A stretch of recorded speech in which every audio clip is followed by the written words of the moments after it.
E essa vai ser uma semana decisiva não só para as criptomoedas, mas para os mercados ao redor do mundo inteiro. Isso porque na quarta-feira a gente vai ter a política monetária, a decisão da política monetária lá dos Estados Unidos, que basicamente é o fato que o mercado inteiro está de olho. Até mesmo porque ao longo das últimas semanas foram divulgados dados sobre a economia norte-americana que indicam que a inflação não está cedendo, o que poderia resultar em surpresas inesperadas pelos investidores. Tanto que a gente viu queda no final da última semana, não só no Bitcoin, nas criptos, mas também na Bolsa de Valores, por conta desses indicadores que eu vou estar te explicando nesse giro macro logo depois da vinheta.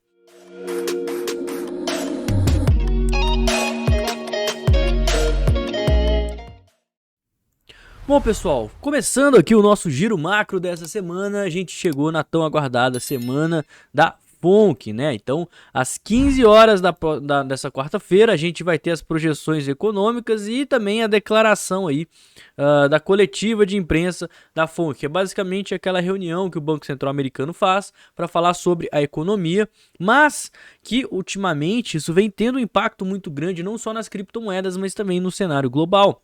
Isso porque a gente está saindo de um período de pandemia, né, de 2020, que a gente ainda tem reflexos da política de tentar tornar o mercado mais flexível durante a pandemia, sendo vistos agora. Então a gente viu um corte total da taxa de juros para estimular as pessoas a pegarem empréstimo, para estimular a economia a girar, não só nos Estados Unidos, mas ao redor do mundo, e essa conta está chegando. Então isso resultou numa inflação muito grande, praticamente a maior inflação dos últimos 40 anos nos Estados Unidos. E agora o Banco Central americano está fazendo de tudo para lutar contra essa inflação, mas sem prejudicar as empresas, sem prejudicar os mercados. Como que você luta contra a inflação? Aumentando a taxa de juros. Só que se você aumentar a taxa de juros, as pessoas param de estar investindo na empresa, param de estar comprando ações e vão aproveitar que a taxa de juros está alta ou para comprar títulos, certo? De renda fixa, ou às vezes até para parar de se endividar, porque as prestações ali de parcelamento no cartão de crédito e tudo vão ficar muito mais caras porque a taxa de juros vai estar altíssima. Então, isso faz com que as pessoas consumam menos, consequentemente, isso vai reduzir a inflação, tá? Explicando de uma forma aqui mais superficial, porque ao longo, né, desses últimos meses, eu diria que até desde o ano de 2022, isso vem movimentando muito os mercados e, consequentemente, as criptomoedas. Porque se a taxa de juros está alta, as pessoas elas vão parar de investir no mercado de renda variável e vão investir na renda fixa. E se a taxa de juros cai, é um estímulo porque a renda fixa não vai estar rendendo tanto, certo? E aí as pessoas vão para as ações, vão para o mercado de renda variável. Então, a possibilidade do corte na taxa de juros é algo que começou a ser discutido agora no final do ano de 2023, com previsão disso acontecer para 2024. E esse foi um dos motivos pelo qual a gente viu a Bolsa de Valores entrar numa alta absurda, esse excesso de otimismo, de euforia. Porém, os indicadores lá dos Estados Unidos, da situação econômica dos Estados Unidos, acabam que eles não estão vindo tão bem, né? Os indicadores não estão vindo com dados tão legais igual as pessoas estavam esperando. Então, por exemplo, na semana passada a gente teve a divulgação de alguns indicadores de inflação, né? A gente teve, por exemplo, esse aqui que é o IPC, o índice de preços do consumidor, e o IPP, que é o índice de preços do produtor. E ambos vieram acima das projeções, ou seja, a inflação está acima do esperado. No caso do IPC anual, ou seja, em um ano, a expectativa é que a inflação esteja 3,2% mais alto do que agora, ou seja, que o preço das coisas esteja 3,2% mais caro do que estão hoje, a projeção era de 3,1%. E a gente vê que, sim, a taxa de juros alta vem diminuindo, né? Vem dando uma freada nessa perspectiva de inflação, mas que ainda assim não está dentro das projeções, ainda está acima das previsões, né? Lembra que eu falei da inflação mais alta dos últimos anos? A inflação chegou de 9,1% ao ano. Então, assim, caiu de 9,1 para 3,2, é uma queda muito boa, mas ainda assim está acima do esperado. Assim como o índice de preços do produtor, né? Esse IPC é o índice de preços do consumidor, é o que as pessoas estão consumindo nos Estados Unidos, o preço dos serviços de consumo, né? Então a pessoa ir para o supermercado, fazer compras, conta de energia, conta de água, conta de luz, está subindo 3,2% em um ano. E o IPP, que é justamente a produção desses bens que vão chegar no consumidor veio o dobro do esperado também na semana passada, no dia 14/3 foi divulgado. O IPP ele vai influenciar no preço do consumidor, porque quando os produtores eles pagam mais por bens e serviços, ou seja, quando fica mais caro para se produzir, vai chegar mais caro esse produto para o consumidor e isso vai resultar no aumento ainda maior dessa inflação. E o outro, né, indicador que também é muito importante, que veio dentro do esperado, é o PCE, que é o indicador que o Banco Central americano mais olha. Outra coisa que a gente precisa falar de macroeconomia, o payroll também foi divulgado aqui nas últimas semanas e ele veio bem acima do esperado. Hoje em dia a gente tem dois problemas nos Estados Unidos. O primeiro, né, dois problemas que causam inflação. O primeiro é a alta do preço. Por si só, né? Ela de forma direta impacta na inflação. A segunda coisa é o mercado de trabalho. Quanto mais aquecido está o mercado de trabalho, mais as pessoas estão ganhando, recebendo, né? Mercado de trabalho aquecido, o dinheiro ele gira e isso favorece ao aumento de consumo, o que resulta também na alta dos preços. E esse relatório de emprego Payroll mostrou que tem muito mais pessoas empregadas do que era previsto. Então, o mercado de trabalho mostra que tem muitas pessoas ali empregadas nesse exato momento. E nos últimos meses, agora nesse ano de 2024, não só veio acima do previsto, mas muito acima do previsto. Em janeiro era previsto 155 mil, veio 317.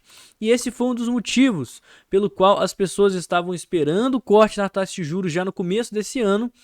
E isso já foi prorrogado lá para o meio do ano passado. Então, por que eu passei tudo isso nessa introdução? Porque agora, nessa quarta-feira, a gente vai ter a reunião do Banco Central Americano, que é a FONC, que vai acontecer daqui a 2 dias, e ela vai trazer para a gente justamente essa perspectiva do Banco Central Americano. Veja bem, lá em janeiro, que foi quando aconteceu essa última reunião, o Banco Central Americano sinalizou que não iria ter corte na taxa de juros tão cedo quanto as pessoas estavam esperando, e isso já foi um certo baque para o mercado. Na quarta-feira a gente vai ter essa mesma reunião e a gente está tendo que os índices de inflação não estão tão bons e o mercado de trabalho está extremamente aquecido. Então pode ser que a gente veja aí algumas notícias negativas com relação ao corte na taxa de juros que é tão esperado. Então a gente está vendo aqui, para o dia 20 de março, né, que é essa próxima reunião, tem 99% de chance de não ter corte na taxa de juros. No dia 1º de maio, tem 90% de não ter corte na taxa de juros. No dia 12 de junho, a gente já está aí com uma maior probabilidade também de não ter corte na taxa de juros, então já houve uma mudança nesse sentimento, mas a probabilidade de ter corte na taxa de juros também está bastante empatada. E só em julho, ou seja, no meio do ano, que a gente tem uma maior probabilidade de ver corte na taxa de juros de acordo com o sentimento dos investidores. Só que tudo isso aqui pode mudar da noite para o dia a partir de quarta-feira, dependendo do que será dito nessa FONC, nessa reunião pelo Banco Central Americano. Então, por isso que isso é muito importante, né? Olha só, semana passada que saiu os índices de inflação e que eles vieram ruins, olha só a queda que a gente teve na Bolsa de Valores. Justamente entre os dias 14 e 15 foram os dias aí que foram divulgados o IPP, né? Que veio 2 vezes acima aí da projeção. E a gente também tem todos esses dados, né? O payroll e o CPI. Então, o mercado ele fica com medo disso. E nessa reunião que vai acontecer agora no dia 3, vai ser justamente debatido sobre essa possível corte na taxa de juros. O que a gente sabe até agora?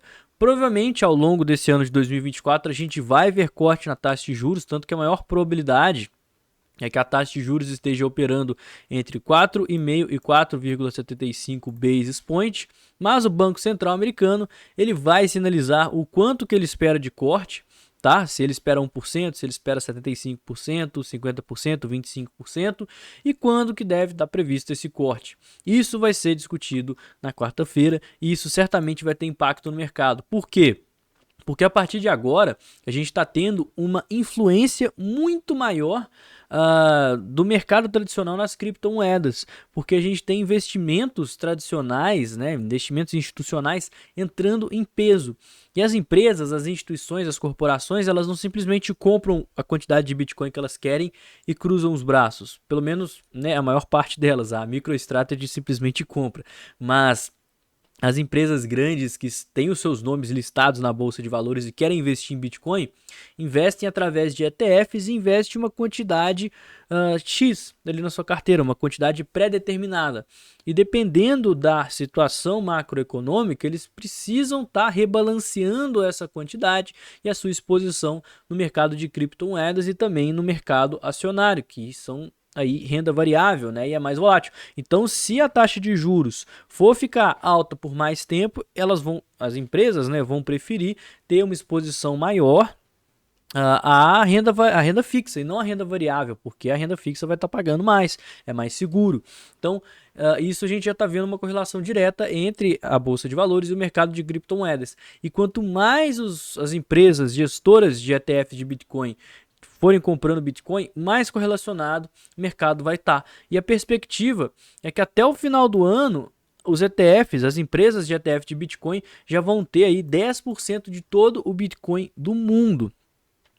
Isso porque a gente já tem tem praticamente 2 para 3 meses, né, que os ETFs estão rodando e a gente já tem 4% dos bitcoins existentes na mão aí desses ETFs, né? Então, provavelmente a gente vai ter um aumento muito grande agora ao longo dos próximos meses, até mesmo porque a gente está chegando próximo ao halving, que vai ter o corte no fornecimento lá dos mineradores. Então, a grande probabilidade é justamente que a gente tenha um acúmulo maior. Isso, claro, se a gente não considerar a hipótese de ou ser aprovado um outro ETF que não é relacionado ao mercado de criptomoedas, isso possa puxar, né, o capital ali que seria direcionado para o Bitcoin para outro ETF, ou então caso as pessoas queiram tirar o dinheiro que iria ali para o Bitcoin por questões macroeconômicas em geral, igual é o que eu estou falando aqui. Mas basicamente a tendência é que quanto mais bitcoins, as empresas, né, tiverem, mais correlação a gente vai ter entre as criptomoedas e o mercado tradicional, e por isso que eu faço esse giro macro aqui toda segunda-feira, porque a macroeconomia acaba que está tendo muito impacto no mercado cripto.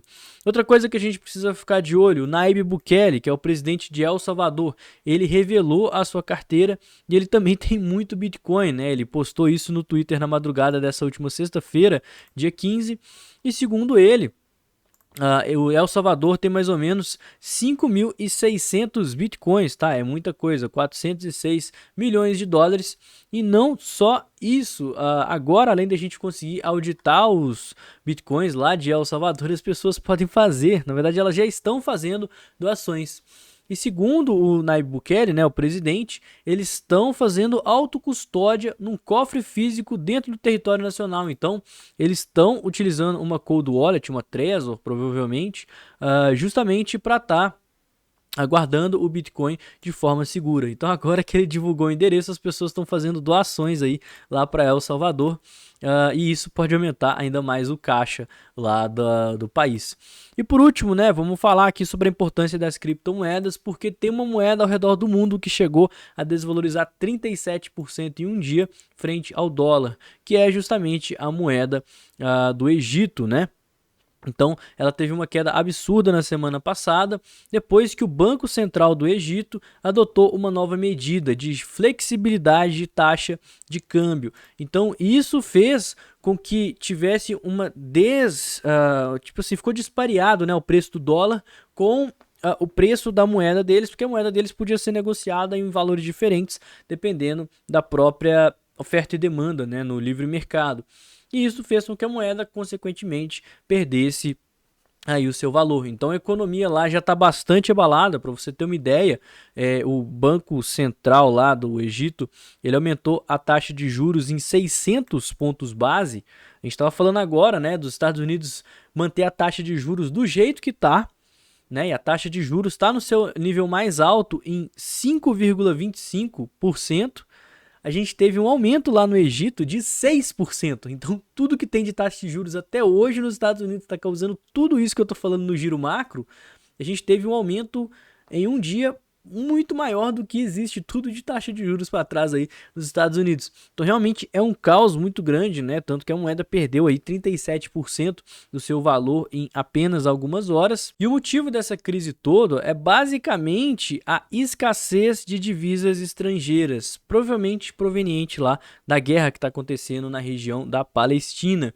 O Egito é um país que está ali recebendo muitos refugiados da guerra, principalmente ali da faixa de Gaza. E isso está resultando num câmbio paralelo muito grande. Isso está prejudicando a economia. Então, para tentar conter esse câmbio paralelo, o próprio Banco Central está usando essa flexibilidade de taxa de câmbio para competir com esse câmbio paralelo e, consequentemente, conseguir regular a economia. Só que isso não está dando muito certo. Além do mais, o próprio Banco Central do Egito ele instruiu os bancos a ter um limite de uso de cartão de crédito, permitindo ali gastar $250 por mês para tentar frear essa inflação, limite de gastos. Obviamente que são medidas que faz a economia piorar ainda mais, né? A gente viu uma coisa similar a essa acontecer na Argentina antes do governo do Javier Milei. E isso vai só aumentando o tamanho da bola de neve, que vai ficando cada vez mais difícil de se conter. E a gente vai ver o Egito provavelmente chegar numa situação muito próxima ao que está acontecendo lá na Nigéria, né, que as pessoas estão utilizando mais criptomoedas do que as moedas fiduciárias, não só por conta, né, da perda do poder de compra, essa desvalorização enorme da sua moeda monetária, mas também pelas restrições impostas pelo próprio Banco Central. Se eu só puder utilizar $250 por mês, tem pessoas que precisam utilizar muito mais que isso. Então fica realmente muito complicado e aí a população acaba recorrendo às criptomoedas mesmo. Pessoal, o vídeo de hoje foi esse. Não esquece de deixar o like, criar sua conta na corretora apoiadora do canal aqui, a BingX, que o link está aqui embaixo na descrição. Me segue nas redes sociais também. Eu vou ficando por aqui. Tenha um excelente dia, uma ótima semana e valeu, galera. Falou!